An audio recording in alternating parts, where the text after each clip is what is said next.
Hello viewers, welcome to IT System Admin and Information Technology Learning tutorial channel for you. Today in this tutorial I am going to show you how to use snooze button in Gmail.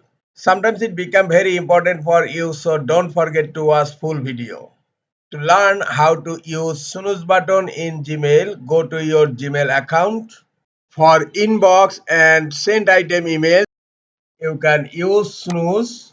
Just hover your mouse pointer on the email and here you will find the right sided button snooze.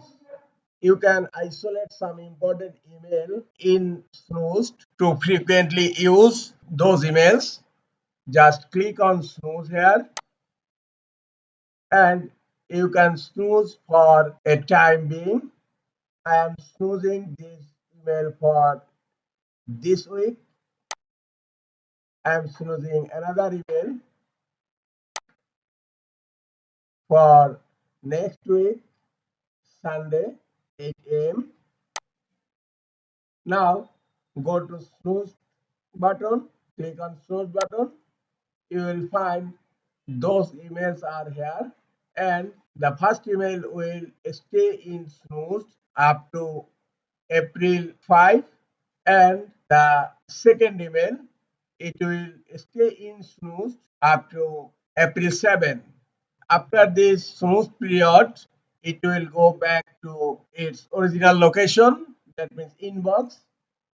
And you can also snooze from sent item, click on send, and then I am snoozing this email, click on snooze, and I am snoozing this email for tomorrow.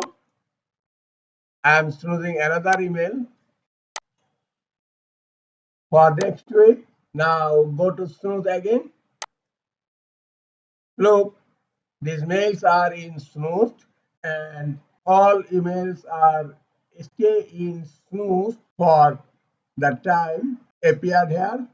You can unsnooze this email as you wish in any time. Just hover the mouse pointer on the email and go to the right sided button snooze, click on snooze, and here you will find unsnooze. I am going to unsnooze all emails.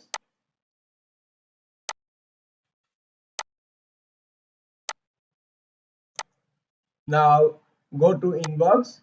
Look, all emails are back here and go to sent item. Look, all sent emails also back to sent item. This is all for today. Hope this tutorial is helpful for you. Keep watching for next tutorial. Thank you very much.